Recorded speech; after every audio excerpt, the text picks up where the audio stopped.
Hello and welcome to the Edition podcast. I'm Charlotte Henry, covering all things at the crossover of culture, media and sport. And this week I have yet another fantastic guest. It's Alan Tyers, who is the sport on TV columnist at the Telegraph. Hello, Alan. I think you possibly have the best job in the world. Hi, Charlotte. Thanks for having me. Yeah, it's a great job. Basically, I have to sit on a sofa and I have to watch the TV, and then I have to say something about it. So yeah, can't complain. No, I mean, it sounds like great fun. So how long, first of all, just to give people a background of your job, how long have you been doing this? When did this become a thing that the Telegraph sort of paid a columnist for? Yeah. So I started working in 1999, and I was like a match reporter. I would go to football and cricket matches for the Telegraph. Also a pretty nice beat, to be fair.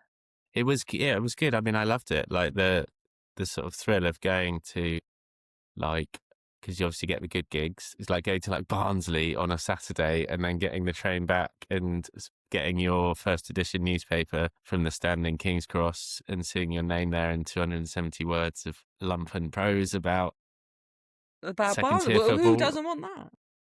I loved it. I thought it was wonderful. And, I guess our industry's changed so much, and that was sort of something that you could see being like a working career. But I think it's so hard now. I mean, I remember when I used to go and you'd get £100 a day or something plus expenses. And I believe it's about that now, sort of thing. So, but that's another story, I guess. So yeah. I'm not sure you get the expenses anymore. No, probably not. I mean, yeah, right.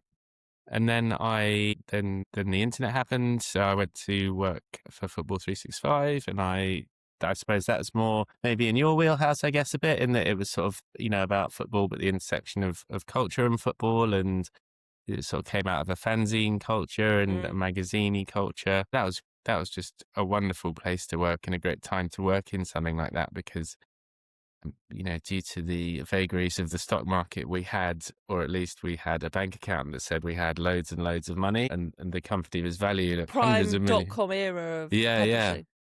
That was it. I mean, it was the proper sort of first boom of that, I guess. And we had a beautiful, massive newsroom on Gloucester Place, and like loads of really, really good writers and reporters. And yeah, it was to, start of something really cool. Did it feel sustainable? Like, did No. you think this is it? We used to jokingly say it's £10 a share, it's £10 a share, and obviously people thought they were gonna, that people thought it might be a life-changing sort of experience, but I suppose, like a lot of things, it was for a very very small number of people who owned it, and for the rest of us, it was just a really, really great sort of first or second job, I think. You had fun doing it. Yeah, it's amazing, definitely. And then I moved to South Africa to work for Football 365, and then I got more into sort of, I guess, traditional newspapers around like 2010 when I started working at the Telegraph, and yeah, so that's me. How did this idea of having someone that does sport, because you don't only write about football now, I've seen columns on all sorts of things from you. How did this idea of sport on TV become a beat? Yeah, I mean, that wasn't invented by me, that's for sure. Like Giles Smith used to do that in the 90s, and I think there's always been a sort of kind of, space in a broadsheet for a kind of sideways look at sport, and that's often been sort of via TV. I'm thinking of a peer of yours whose name I should remember, who used to do a similar column at the Times. Okay. I can't remember, but there was always, as you're saying, there was always this kind of idea that there was that place in some of the broadsheet papers, because I remember reading similar things in the Times. Kellner, maybe, or maybe. Yeah, so that's always been a thing, I think, and yeah, I mean, I guess people, well, speaking for myself, but I guess a lot of people consume their sport, don't they, via a screen of some description. Most of us don't get to go, to as many matches as we'd like, or for financial or other reasons. So yeah, I mean, obviously this is how we are consuming sport and enjoying it. Yeah, no, absolutely. That's kind of what the Edition is all about. And by the way, you were right first time. It was Giles Smith I was thinking of. Fair enough. But yeah, you're absolutely, and this is why I've always liked reading your work and sort of following what you do, is because that is the primary way people consume sport now. Like, you like me love going to these events and sports when we can. And, you and I've been very lucky the things we've been able to go to. But for Sure. most of us, like, we're not going to every game in a World Cup. No. We're not going to every match of the T20 Blast. Do you know what I No. mean? We are Yeah, watching sure. this stuff via TV. How do you pick which thing you're going to write about, or is that your editor telling you? No, I think I've always been very lucky in that I've always managed to find people to work with who would sort of let me get on with it to a certain extent. So I do at the moment. I just do one column a week for the Telegraph. That's really the only sports journalism I do is one piece a week.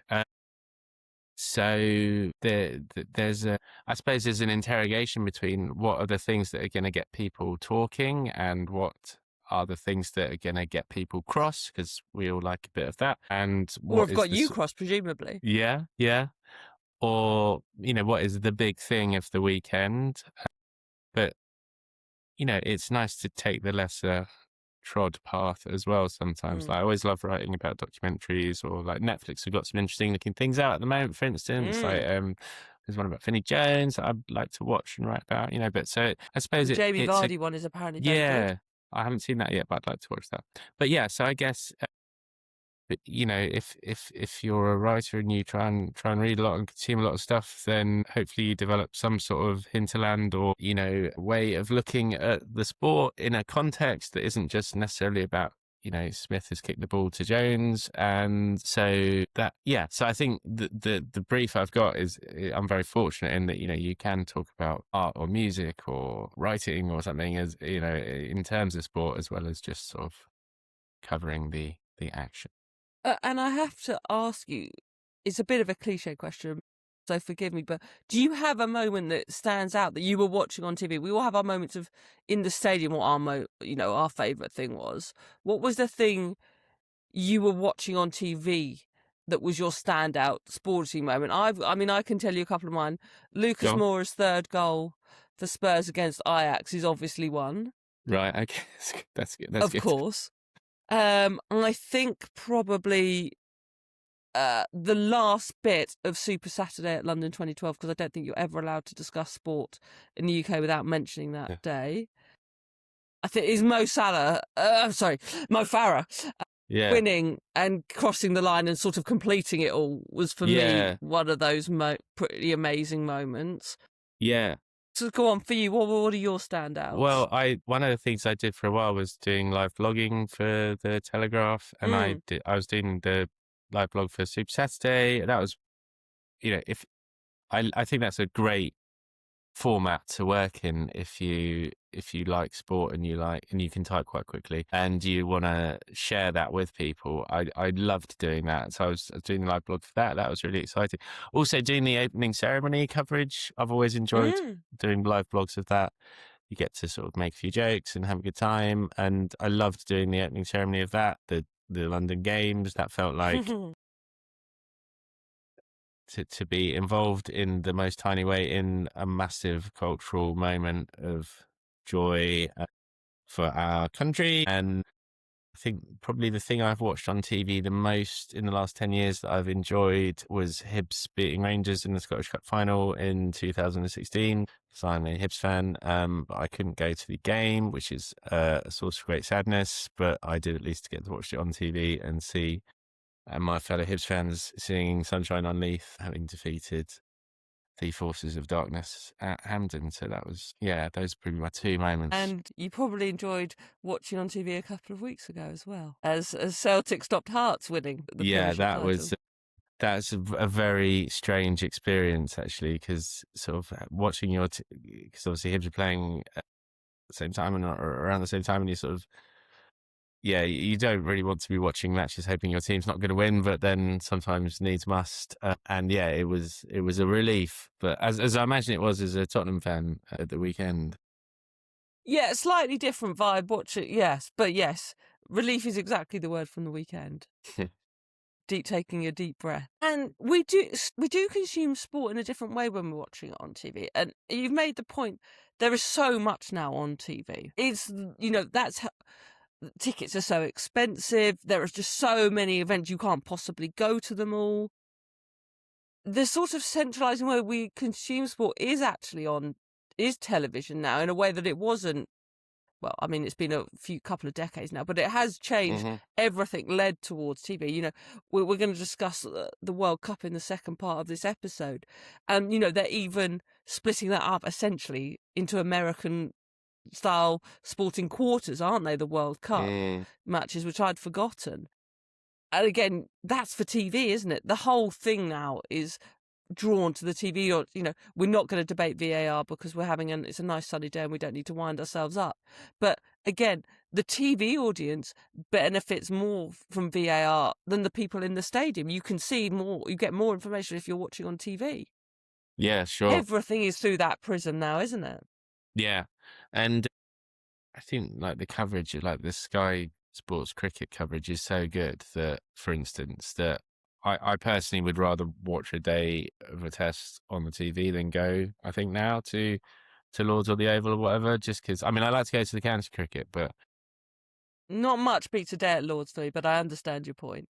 yeah, I just think you see so much, like, Yes. and, the coverage is so informative and well done that yeah, It really is.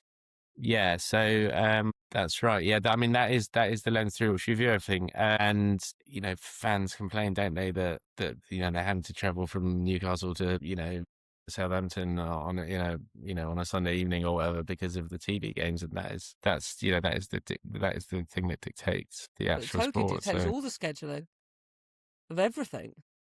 yeah, And just as a sort of final one, because this is my big sport on TV bugbear, go on. the 3 p.m. blackout. Will you join my campaign to get rid of the 3 p.m. Saturday football blackout? Would I join that? I don't know. Is it quite nice to have some time where you don't have to watch football on the TV, maybe? Does it mean you can go and watch other things? Well, Horse that's the racing, argument, of course. non-league football, things like that. That is, of course, the argument. And I have to say, I love sport on the radio as well. I'm very happy to have 5 Live on for 2 or 3 hours on a Saturday afternoon. But in 2026, it is nonsensical, surely. It is. No, it is. It's a legacy of something from a different generation, I guess. Yeah, it certainly is. And think of all the things you could write about. All that extra work you could do, Alan, if you That's it. Yeah. All didn't more have that blackout. opportunities. Exactly. One big sport on TV moment we've got coming over the summer is, of course, the Football World Cup. I'm saying it like it's a distant thing away, as we're recording this on the 26th of May. It's about 2 weeks away, isn't it? Or something, two and a half weeks away. 16 days. I get a very informative tweet every morning that says... 60. I mean, first of all, we're not going to do the absurdity about how quickly this all is happening at the end of a very busy domestic and European season. Right. We're not going to do the thing that there's about 1 million teams and 1,000,002 games in this competition. How do you think it's going to work on TV? It's coming from America for the UK, so that's the time zone. I think is going to be a problem here in the UK and in Europe more broadly. Is it going to be? Let's do the big picture. Is this going to be a good tournament? Is this going to be a disaster for those of us watching it on TV? I have yet to go down with World Cup fever on this occasion, I would say, but that may well happen. I mean, like I'm sure lots of people, if it's like whatever, Ghana against Croatia, 2 p.m. on a Tuesday, I just can't get enough of that. If that's happening, it will be. Let's not lie. 2 a.m. That's going on at least the second screen while I'm working. But when that's happening in the middle of the night, that is a bit less appealing, I think. Although I guess people have small children, they might play into their hands. Yes. I am somewhat less enthusiastic than normal, I suppose, because of the time zone. It's interesting that the BBC and ITV, how they're sort of going for two different approaches to that. Are they going to send the full crew out there or not, or have people working in Salford? I feel very sorry for the BBC in situations like this. If they sent 140 broadcast journalists to America and Mexico, then they would be, busted for spending too much. And then if they don't send the right number of people, then, it's felt that they're not doing the full job. So that seems like an unwinnable situation. I agree with that. I think that's a fair point. We've heard Gary Lineker, who, thank goodness we don't pay his salary anymore, and he has said he's happy to be with Netflix. I'm sure he is, the amount they're being paid, because he gets to, what was his phrase? He gets to be there, not in a green box in Salford. Yeah. Yeah. I mean, I sort of get that. But if you can be sure, and it might even be your publication that did it, you can be sure if the BBC bought a beautiful studio in New York City or something, you'd get an article saying how much it cost and how much it cost the licence fee payer and blah, blah, blah. So it is a hard that's one. a guarantee. Yeah. Although I have to say, you, like me, probably obsessively watched a lot of the Ashes coverage from Australia. Sure. Where you could keep your eyes open. And you could tell they were not in Australia on TNT Sports. And I do think it makes it... Presumably the commentators on both BBC and ITV, unlike for the Ashes, will be in North America and Mexico. Yeah, that's my understanding. But I mean, it's difficult, isn't it? Like, you're trying to do things off the tube. Like with the Ashes was, they tried to do some different stuff for TNT. Some of it worked, some of it didn't. Mm-hmm. But I think once people found out that they were not going to be there, people do think, why am I paying my hard-earned money for this? And I think that's a fair sort of complaint from viewers. Although you can't have anything but sympathy for the commentators who are doing it, right? Because they're not the ones that are making these decisions. But yeah, that must be really difficult when you're like, feel that you're out of sync with the action, or that you can't see things properly in the ground. That must be the sort of thing that makes commentators wake up in the middle of the night in a cold sweat, I would have thought. Well, and they were up, and for the Ashes, they were up in the middle of the night. And they were already up in the middle of the night, yes. Just back to the World Cup, you mentioned the two broadcasters here are doing it, the BBC and ITV. Obviously, I'm quite enjoying the Ange Postecoglou versus Thomas Frank dynamic. Yes. They go to different broadcasters. I'm not sure I can deal with it either. Anyway, ignore my PTSD for the moment. But they've got quite a lot of big lineups. It's become quite a thing now, announcing the sort of commentary and punditry lineups as well, hasn't it? We've seen sort of announcement videos like the teams doing their squads. Yeah, that's it. There's a real sense of drama about it. But people seem to think that ITV had put together a stronger 11. That was many of the comments I saw. Yeah, they've got some good names in there. I did notice, because this is a subject I've covered, Ian Wright made it into the ITV 11, but Eni Aluko, who's had a bit of a go at him a couple of times, did not make it in, which is quite interesting. I don't know who turned what down there. For me, I'm always sort of a traditionalist and lean towards the BBC on these moments. I'm a sucker for a BBC sporting montage. I've got to be honest with you, Alan. When the BBC get it right, I don't think anyone does it better. Yeah, I think still there is that sense of a sort of national occasion that one does feel that the BBC really can nail. That being said, I mean, I do think that the ITV football has come on in leaps and bounds over the last sort of, I'd say, 2 to 3 tournaments, and is every bit as good now, really. So go on then, where will you be watching the final, do you think? Will you watch it on ITV or will you watch it on the BBC?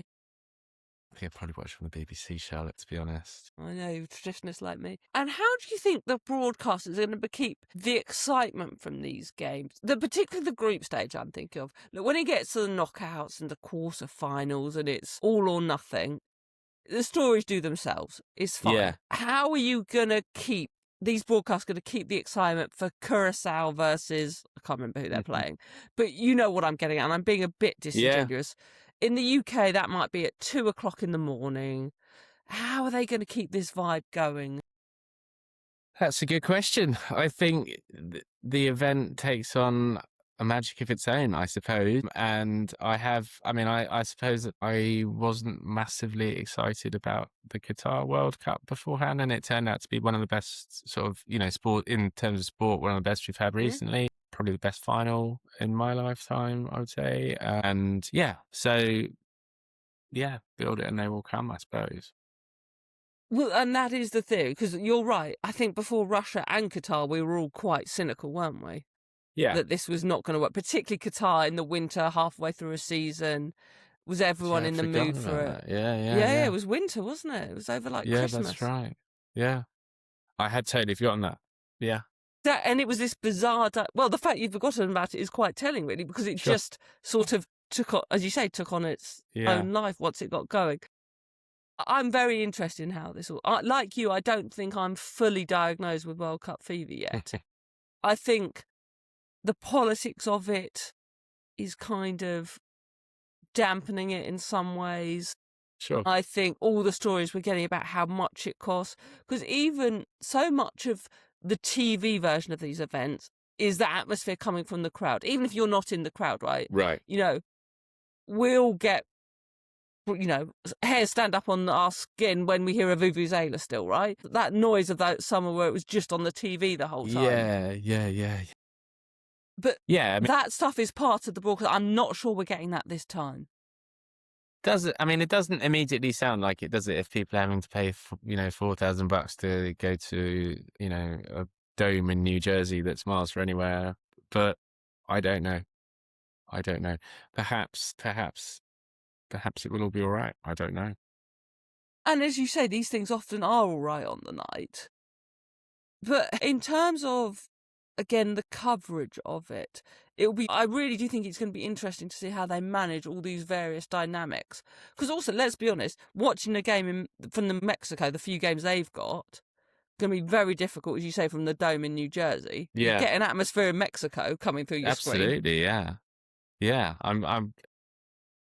There's something about, obviously the two previous Mexico World Cups, you just think of the colors and the sort of the vividness of it. It's very sort of seared into my mind. In 1986, I was 10. So for me, that's like peak World Cup falling in love age. Yep. I did a feature a few. I'm sorry, I was -1, so I don't quite remember it. But okay, so what's the first World Cup you really remember then? So for me, the first is not a World Cup, it's the Euros. Okay. It's Euro 1996. Yeah.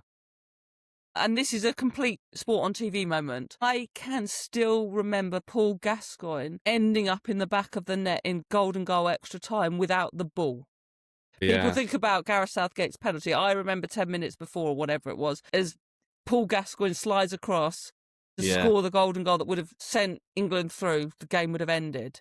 And I can picture him in the back of the net or in between the post and not the ball, and my horror at that moment. I can picture my sort of parents' living room. That is my one, Paul Gascoigne, 1996. And then, of course, the penalty shootout, which has now gone into... Have you watched Dear England, actually? I saw the stage show. I haven't seen it. I saw the stage show. I haven't watched the TV one. But I think that's why, like these clips that get replayed so often, there is like a bit of a time machine. You can sort of go back and remember how you felt at that time and what was going on in your life at that time. And like, not just football, but I don't know, Cliff Thorburns 147. If I see a clip that I can remember being little and watching it, and I can, it does burn itself into your memory, I think, the coverage of these things. It totally does. I'm glad you mentioned snooker, actually, because I love snooker on television. That is, people do that ASMR stuff or whatever, listening to quiet, relaxing noises. For me, the snooker is that. And that, I think, is possibly in your category of sport that is better on TV than in person. Yeah, I think, and the colours and the mixture of sort of decorum and tension is very hard to beat, I think. I'm glad you mentioned the snooker on TV. What moment this summer, because it's not only the World Cup we've got coming up, there's a Women's Cricket World Cup, there is the Commonwealth Games, there's loads of sport as ever happening this summer. I mean, inevitably, it's all going to be overtaken by a football World Cup, particularly in this country. But is there something maybe something a bit off the beaten path, off the beaten track, that you're looking forward to watching this summer?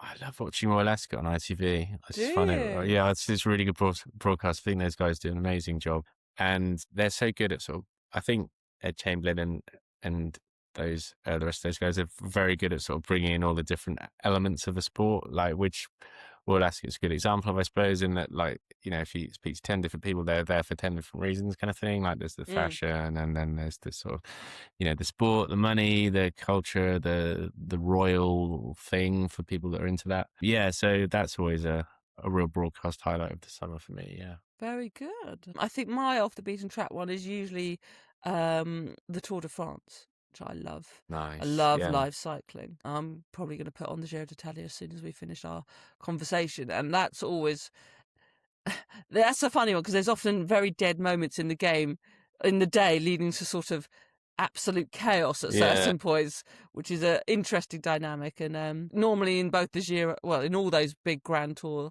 cycling, you get these moments which are basically just kind of tourist television, it's travel TV, where there's no one's watching the cycling. They're just these beautiful shots I of love that. Italy, Yeah. of France, of Spain. Yeah.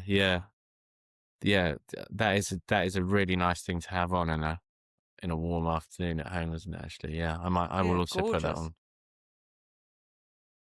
Just to wrap up, I think I'm starting to see a bit of controversy, you'll be shocked to know, coming from this World Cup and the Go on. BBC's coverage thereof, of who's going to get the final.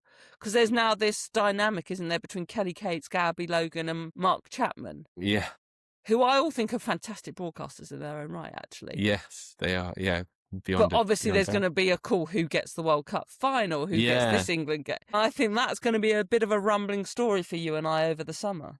Definitely. I saw a headline that Gabby is doing the final. Is that right? Or I then saw that Kelly Cates has got the final. Okay, right. I see. So it is all up for grabs. I think this is still up in the air, Alan. I think we've got a lot of row to come. Well, that will definitely keep us going, won't it? Throughout the midnight shifts of watching. Who did you say? Curacao against? Curacao in there. Who is there? That's amazing. I mean, to be fair, it is amazing they're going to be on. Perhaps I'll have to have you back on after the tour when we can assess how it was broadcast. All right. And what we enjoyed and liked it. But for now, Alan Tyers, thank you so much for being here. Where can people keep up with all your work? I guess on the Daily Telegraph would be the place. You're not a big social fan, are you? You're not a big social media fan? No, I don't. It doesn't do anything for me at all. It's just an opportunity for people to be horrible to you, basically. So. Well, I won't be horrible to you. I found you on there and I was very pleased to. So I'm grateful that you've taken time to do this show. I'm at Charlotte Henry across all of social media. You can find me and preferably not be horrible to me there. You can obviously sign up and read blog posts and sign up to the newsletter and listen to podcasts over at theedition.net. And my latest book, Streaming Wars, is out now, all about how streaming changed our entertainment landscape. So I hope you pick up a copy of that. Thank you to Matt Poor and Clean My Mac for sponsoring this show. Thank you for Alan for being such a fantastic guest. And I'll see you all next week.